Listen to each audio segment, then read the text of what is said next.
In this video, we're going to be talking about different ways to say I can or can't do something using the verbs riuscire and potere.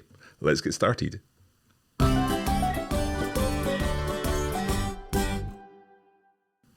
Buongiorno a tutti e benvenuti a Coffee Break Italian. Io sono Mark. Ciao a tutti, e io sono Francesca. And today we are answering a question from one of our Coffee Break learners. Let's see what the question is. George P. wrote to us and asked, I always get confused between riuscire and potere. Can you help? Well, that's our job. We are here to help. Francesca, can you explain what's going on here for George and our listeners? Yes, I think we can help, and I get these questions very often in class from my students as well, Mark. I think the confusion here comes from the fact that in English you would often use the verb can to translate both riuscire and potere.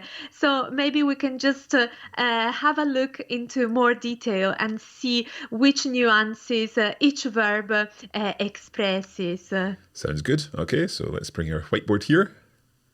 Okay, so I would say that the main difference between these two verbs is the fact that riuscire means can, but with the idea of making an effort to achieve something, while potere it's more like having the permission or being able to do something.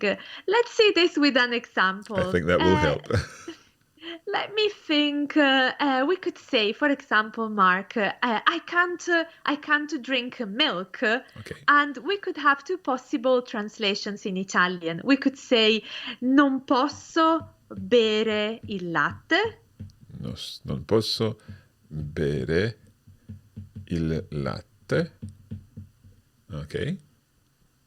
And the nuance expressed by the verb potere in this sentence is more like I'm not allowed to drink milk. I can't drink milk for a particular reason. For example, I have an allergy to milk, or my mother has told me that today I'm not allowed to drink milk because I had too much yesterday. Okay. While if we say non riesco a bere il latte,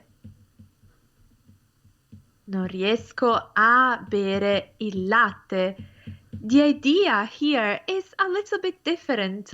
It means I can't drink milk, but what is implied is that I'm making an effort, for example, to drink it, but I just don't like it, or maybe it's too hot. So there is like some sort of impediment there. And although I'm making an effort to drink it, I just cannot succeed. So we've got two verbs on the go here. Non posso from potere, obviously, and non riesco from riuscire. And non riesco a bere il latte. We'll come back to that a little later. Okay, Francesca.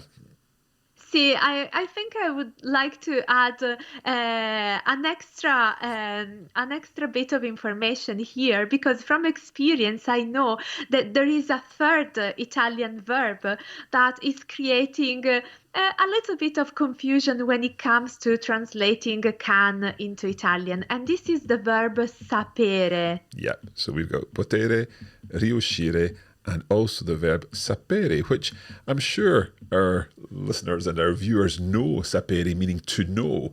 When you know something, sapere. So we'll keep that in mind as we think about how we would be translating this for I can and I can't do something. See, I'll give you another set of examples. Let's take the sentence, I can't use the computer. Okay. So we could say non posso usare il computer. This could be one option.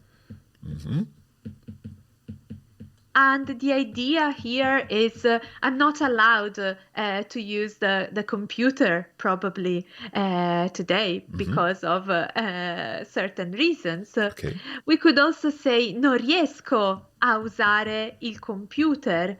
And by saying non riesco a usare il computer, there is the idea that we are trying, we are making an effort, but for some reason we are not succeeding in what we are trying to do. But there is the idea of making an effort to reach a certain objective.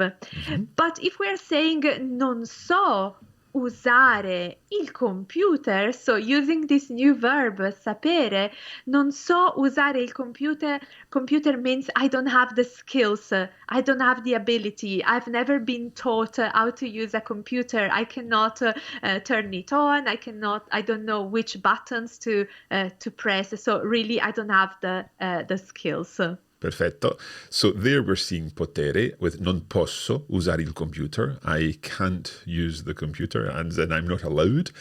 Riuscire, as in non riesco a usare il computer, as in we're trying but we're not managing, we're not succeeding in doing something. And non so, I don't know how to use the computer, from sapere. And interestingly, 3 fairly irregular verbs as well there. See, these verbs are not straightforward, so don't worry if you find them a little bit confusing at first. And we know that if you are like a beginner in Italian, probably it's just easy to use potere and then little by little build on and trying to experiment with the other two verbs. And also notice that preposition a after the verb riuscire, which is part of the structure. So riuscire a plus infinitive, while the other 2 verbs are just followed by an infinitive. Excellent. Okay, so hopefully, George, that has helped you work out the difference between riuscire and potere, and that little extra thrown in there, sapere, as well. Now, if you have a question like George, then simply go to coffeebreakquestions.com, where you can send us your question. Just fill in the form and we'll receive that and hopefully be able to add your question to a future episode and answer that. And we're looking forward to receiving your questions. If you've enjoyed this video, give it a like, make sure you subscribe to, and that way, if you click that little bell icon, you'll be notified whenever we post a new video, and you'll be able to improve your Italian along with us here at Coffee Break. And if you want to practice a little bit further, just write a sentence using these verbs and post it in the comments here below. Perfetto. Allora, come sempre, grazie mille Francesca. Grazie a te, Mark. E arrivederci. A presto, ciao!